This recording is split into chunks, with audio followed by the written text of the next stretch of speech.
All right, good morning, everybody. What's going on? Well, I normally don't do this. I don't generally respond to other people's picks or opinions on a particular fight, but I found this one from Shawn Porter very interesting, and he gave his take on the Ryan Garcia versus Devin Haney rematch, and he had a bit of disagreement with a lot of fans who say that they believe that Ryan Garcia just has Devin Haney's number, and he was very dismissive of it and almost incredulous at the suggestion of it from a lot of people, boxing fans and journalists alike.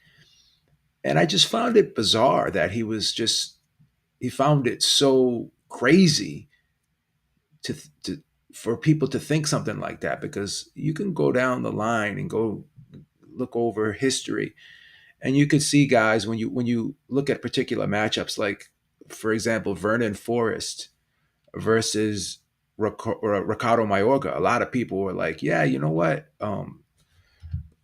Vernon Forrest is a much better fighter than Ricardo Mayorga, and Ricardo Mayorga was just a very unorthodox guy, very crude in his style, very unorthodox. And going into the fight, people were like, this guy is not going to beat Vernon Forrest, and he actually knocked him out in the first fight. And although the rematch was closer, he still beat him in the rematch. And Vernon Forrest was an underdog against Shane Mosley, and he beat him twice. Right, he beat him twice, and Shane Mosley goes out and destroys Ricardo Mayorga when they fight. So boxing's kind of weird like that. Bobby Ches had an old saying back in the day. He said every fighter has a bullet with their name on it, right? And you could look at Manny Pacquiao versus Juan Manuel Marquez, right? Now you could look at how Manny Pacquiao beat Tim Bradley twice, and a lot of people thought he beat him in the first fight. So arguably, people say that he beat him three times. And Marquez actually lost to Tim Bradley, but Bradley had such a hard time with Pacquiao, but was able to beat Marquez. But Marquez always gave Pacquiao a tough fight and ultimately knocked him out in the third fight. And you could argue that he beat him all three times, or in my opinion, beat him,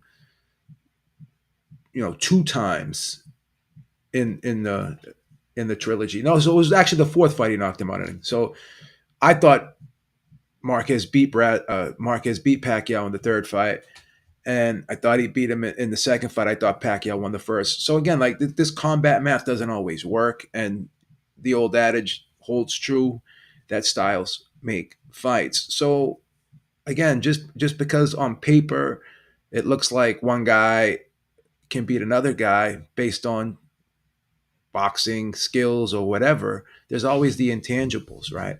For whatever reason, some guy just may have something that will trouble that one fighter, but it may not reflect in other fighters and with other fighters against in other matchups.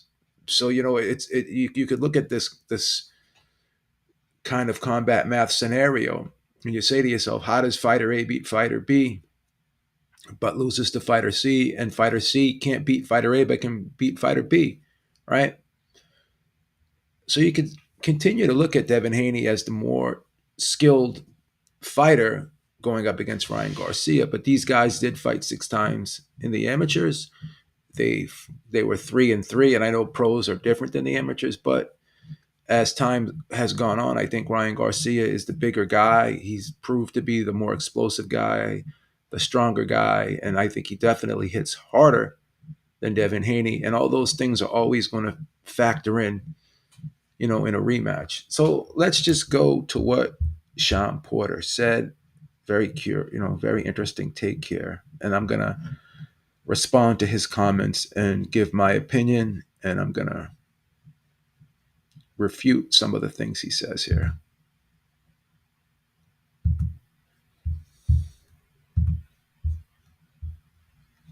Yeah, I get annoyed. I've actually heard a couple of people say Ryan got Devin's number.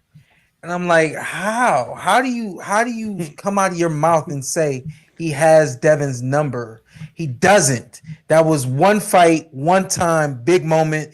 We know what was involved, but I truly believe that Devin Haney beats Ryan Garcia in the rematch. I truly think that Devin is the better boxer. I Hell think yeah. that Devin, when focused, firing on all cylinders, is just a better boxer than Ryan Garcia.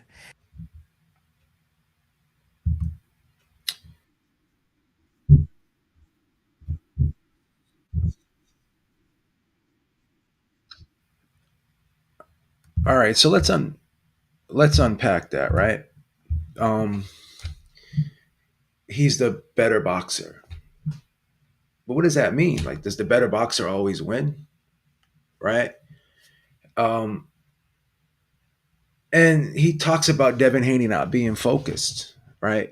Was Ryan Garcia focused for that fight? Was Ryan Garcia even in shape for that fight? Right? So he gets annoyed by this. And it's bizarre that you would get annoyed by it. Like, why would you get annoyed with someone else's opinion? So to me, he's just showing a bias towards Devin Haney.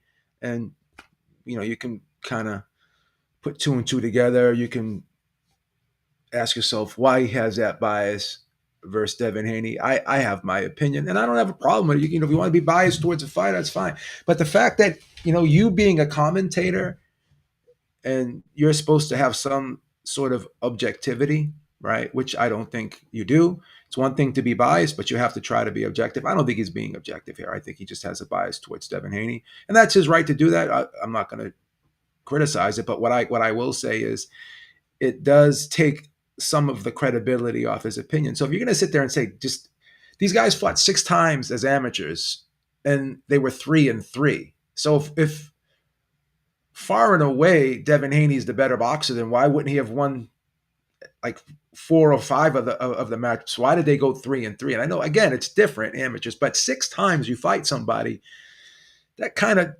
gives you an indication on where you stand with that man, right? So it's funny because they split 3-3 as amateurs, but yet Devin Haney's far and away, according to Shawn Porter, the better boxer. Well, their record in the amateurs doesn't reflect that, right?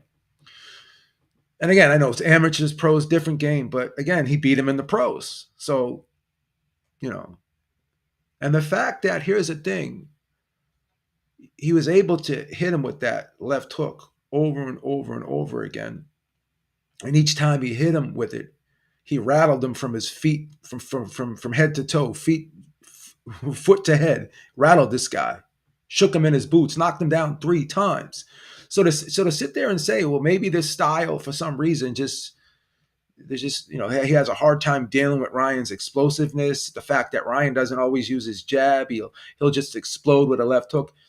Sort of like Roy Jones was very unorthodox. A lot of times people couldn't time that left hook, and they didn't expect him to lead with it. So it's a little different, right? So to sit there and say that you're annoyed that people may say or suggest that Ryan Garcia just may have Devin Haney's number, he may just have Devin Haney's number, just like Marquez could have possibly had Manny Pacquiao's number, just like Ricardo Mayorga may have had Vernon Forrest's number. Now you see those guys fight other fighters that Manny Pacquiao could beat easily, or Vernon Forrest could beat easily, but when you match them up with just that particular fighter, sometimes certain fighters just match up better with certain fighters. And that doesn't always reflect in their performances against other fighters, right? So there are a lot of situations in boxing, and history has shown us that maybe a certain guy may have a certain guy's number. So again, it's not that far fetched to believe that or suggest that. And I just find it quite bizarre at the very notion that may be the case here with Ryan Garcia versus Devin Haney, that Shawn Porter would be annoyed by that, right? Why would he be annoyed by that? Well, he wasn't focused. He had an off night. Well, again, with Ryan Garcia was out drinking, doing drugs. partying, didn't even come in on weight. So how focused was Ryan Garcia? That was the narrative going into the fight, that Ryan Garcia wasn't the one who was focused. Now you can argue that like that threw Devin Haney off, all the crazy antics during the buildup of that fight. You can say to yourself that Devin Haney may not have taken Ryan Garcia serious because he didn't feel like Ryan Garcia was taking the fight, whatever the case may be. But Ryan Garcia, if you go back and watch that fight, he was constantly looking up at the clock. He was huffing and puffing. Um, he was laboring his way through that fight in spots, right? And if you look at that fight, it was competitive in rounds, but the knockdowns are what separated the fight. So to sit there and just say that like far and away that Devin Haney's the better boxer and he just had an off night. And I'm not saying Shawn Porter said this, but he's almost suggesting that if these guys fought 10 times, like Devin would win like 8 or 9 times out of the 10 times. And I just don't think that's the case. Right. So to sit there, and I think if, with this fight being at 147, I think it favors Garcia more because he's bigger. I think he's stronger, and I think he hits harder. And I think when he moves up to 147, I think it'll only add to his explosiveness, right? Because he'll be fully hydrated. Um, all the glycogen will be there for him in those fast twitch muscle fibers. I do think Devin Haney, although he has very quick reflexes, I think Ryan Garcia is definitely the more explosive, the more fast twitchy guy when compared to Devin Haney. And you could argue, as fast as Devin Haney is, Ryan Garcia throwing single shots is probably a touch quicker. So he was able to get those shots off quicker, right?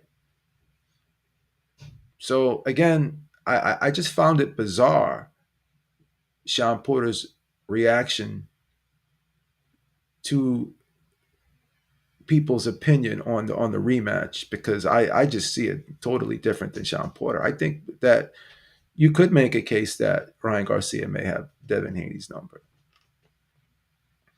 and I think when this fight takes place at 147 and both fighters are fully rehydrated on the night of the fight, you're going to see a much bigger, stronger, more durable Ryan Garcia as compared to Devin Haney.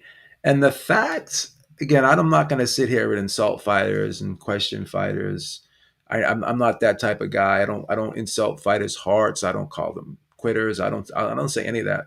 But the fact that another fighter sued another fighter for assault, to me, that's a very, very bad look. And I think psychologically, this loss, and I call it a loss because to me it's a loss. I can't unsee what I saw on the night. And for me, I do think Devin Haney lost that fight. You can argue about the Osterine all you want. Amir Khan tested positive for Osterine against Kell Brook. Kell Brook stopped Amir Khan and beat him up the whole fight. And if you want to believe that a spec trace amount of Osterine, which more than likely came from a contaminated supplement or from some type of contamination, if you want to believe that that's why Ryan Garcia did what he did, if it had such a positive effect physically on Ryan Garcia, then why was he huffing and puffing? Why was he looking up at the clock the whole fight? And he missed weight.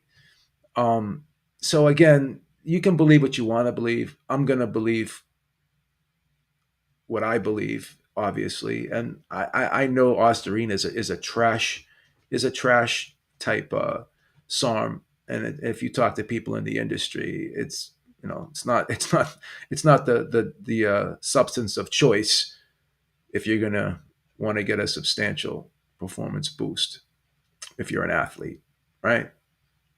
More often than not, when it's trace amounts, it's from contamination of some kind, right? So most people, I did a poll And if you ask most people, do they think the reason why Ryan Garcia won that fight was it Osterine or was it the left hook? It's like 85 to 90% of people think that the Osterine had little to no effect, and they think it was just the fact that Devin was having problems with Ryan Garcia's left hook that night, obviously, right? So it is what it is. Does this mean that Ryan Garcia definitely wins in a rematch? No, right? I'm sure he'll be the favorite, but he won't be an overwhelming favorite. I mean, think about it. He was a 10-1 underdog going into the first fight. 10-1. And I go over this and I say this many times. People knew that Ryan Garcia missed weight, right? And Devin Haney was bragging about the fact that, hey, you know what? He missed weight. He had to pay me all this money in penalties because he missed weight. And then after the fight, I'm hearing people say, "Oh, well, it was unfair that he was overweight, blah blah blah blah blah." Yeah, but nobody changed their pick as a result of that, right? Everyone was like, "Yeah, Devin Haney's just so much better of a fighter." Ryan Garcia, obviously, he looks like he's not focused. He's all over the place. People was saying that he was having mental breakdowns leading up to the fight. So again, like you want to sit there and say that Devin Haney wasn't focused. I I don't believe either one of these guys. You could argue Devin Haney was at his best physically, maybe mentally. I don't know. I mean, I'm not in his head, but I know it was quite obvious that Ryan Garcia was not prepared physically or mentally for the fight because he missed weight and he was huffing and puffing his way through the fight. And this guy was drinking, doing drugs, partying, you know, during the buildup. People were looking at him like all of his antics before the leading up to the fight, and they were like, "What's this guy doing? Is he even going to make it to the fight?" There were people that didn't even think he was going to make it to the fight. So again, like if Devin Haney wasn't focused, then what the fuck was Ryan Garcia? If that's what a focused Ryan Garcia looks like, then I hate to see what he's going to look like in the rematch, right? I really do. So it may be that Ryan Garcia does have Devin Haney's number. I just don't think that it's crazy to say that. They fought multiple times and they split 3-3 in the amateurs. I'm just, so again, not to belabor the point, I just don't understand why Shawn Porter has that take. I just find it bizarre. I find it crazy that his reaction is what it is. That he's so incredulous, and he says he's irritated by the fact. Like, why would you be irritated by somebody's opinion? Like, why would you be that like emotionally vested into a fight unless you're friends with one of the fighters? I think he's very again, I have my own my own suspicions of why he's riding hard for Devin Haney. That's fine. That's fine. That's my opinion. And I think Shawn Porter sometimes he tries to be like the Stephen A. Smith of boxing. He likes to have these um, crazy takes sometimes for shock value. I think he likes to be the contrarian. He likes to be the one to say, I believe this, and just go against the grain. So then, if he is right, it just makes him look even better. Like, oh, I told everybody. I told everybody. So he goes out of his way sometimes, I think, to say crazy things, go against the grain, and a lot of things he does and says, I think, are for shock value. Like he's sitting there saying like the Hazem Shiraz fight versus Carlos Adames. He thought Shiraz actually won the fight. He thought it was a close fight, and nobody agreed with him, right? And that, again, he has a right to his opinion, but it's just crazy how all the time he'll just go against popular opinion, just for the sake of doing it. And you can't have that. Like it just, to me, it just seems bizarre. He that he has the opposite take all the time of what the popular opinion is. So I think it's by design, right? I think it's by design. You know, yeah. And again, yeah, 9-3 for Crawford against Madrimov. That's a bit, yeah. I had it 7-5 for Madrimov. Excuse me, for Crawford. I thought Crawford did win the fight, but I thought it was competitive. I had it 7-5 for Crawford. 9-3 is a bit wide, but yeah, 8-4 is, it's okay. 9-3 is a bit wide, right? So I thought it was closer. But again, I do think that he has his favorites. I think he's friends with a lot of fighters in the business. So obviously he's going to have his takes. But as a commentator, and again, I don't have anything personal against Shawn Porter. I thought he was a very good fighter, obviously two-time world champion. But I just don't think he's a great commentator. That's my opinion. Say I'm hating if you want, but I just don't think he's a great commentator.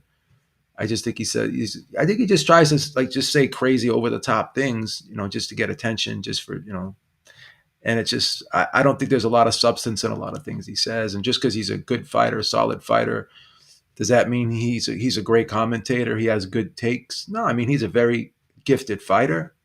I give him credit. He's always in shape. He had a lot of heart. I thought he fought hard in that Crawford fight. It was a great fight, great performance on his part. I had it. I think I had him like Crawford just narrowly up 5-4 in that fight. And some people argue that it was, you know, that Porter could have been up going into that 10th round before he got stopped. And so I thought he fought a great fight against Crawford, probably one of Crawford's toughest fights, if not the toughest fight. Right? You could argue maybe the Madrimov fight was the toughest fight, but the Shawn Porter fight was right there. So I have all the respect in the world for Shawn Porter as a fighter, and he's probably seems to be a nice guy outside the ring, good father or whatever, good family man. But I just don't. I just think his takes are a little bit out there, and I think he does that on purpose. As I said, I'm not sure he actually believes everything he says. I think a lot of it has to do with trying to be a shock jock and just be a contrarian. So it is what it is. Um, it's going to be interesting to see what he says after the rematch. If Garcia was to win, will he walk it back, or will he come up with some other reason why Devin Haney lost? And it's interesting too, listening to Devin Haney and his dad go back and forth with Gabe Rosado, because I said the same thing. I don't think fighting Ramirez at 147 in a comeback fight is a smart thing to do. I don't think it was probably the best decision, right? Because Ramirez is a tough guy. He can punch a bit. He's a really good inside fighter. Devin Haney is okay on the inside, but that's not really his forte. He's more of a stick and move pot shotter from the outside. That's what he likes to do. And Ramirez is a tough guy. He's a strong guy, durable guy. Another guy who's, I think, is much bigger than Devin Haney, stronger. Maybe obviously not as explosive as Ryan Garcia, not as athletically gifted, but this guy's got a great gas tank. Always comes to the fight in shape. I thought the fight he had with Josh Taylor was a very competitive fight, and I had that fight even in rounds, and the difference was the knockdowns in that fight. So this could be a more tougher fight than expected for Devin Haney, and I don't think it's a walk in the park for him. So for Gabe Rosado to make that suggestion that maybe this wasn't the best comeback opponent, and I said it before too, even before Gabe said it. With all due respect to Gabe, I said it on the Ringside Reporter podcast to Eric. I'm like, I don't know, man. Like, should this be the guy he comes back against? This is a tough, rugged guy who likes to grind it out on the inside, and this could be a rough and tumble fight for Devin, one way or another. This is not going to be a walk in the park, right? So, is this the best fight for Devin to come back? I mean, you look at Ryan coming back against Raleigh Romero. That's more of a more of a favorable style matchup to Ryan, and I'm not so sure that this is a favorable style matchup for Devin, if I'm being honest. So I kind of question this opponent. And win, lose, or draw, I just don't think it's going to be easy out for Devin. And is this the type of fight that you want going into a Ryan Garcia rematch? Because if you're in a rough, tough fight with this guy, then it could hurt you to some degree going into a Ryan Garcia rematch. And I believe that rematch is supposed to happen at some point towards the end of this year. So if you want a quick turnaround coming off of a tough fight with Jose Ramirez, I don't know. I don't think that's beneficial. I don't think that that's possibly the best thing to do. But again, what am I? I'm just a guy, boxing fan with a YouTube channel. You can agree or disagree. These guys have managers. They have advisors. He's got his dad in his corner, so maybe they see something with Ramirez that maybe I don't. I don't know, but I just think that I agree with Gabe Rosado. This is not the optimum opponent for a comeback fight coming off of a tough loss and a bit of a layoff. That's just my opinion. All right, guys, that's all I got. Make sure you check out the Ringside Reporter podcast tonight at 6 p.m. Eastern Time with myself and Eric Lauder. And until next time, Beav is out. Take care. Have a great day, everybody.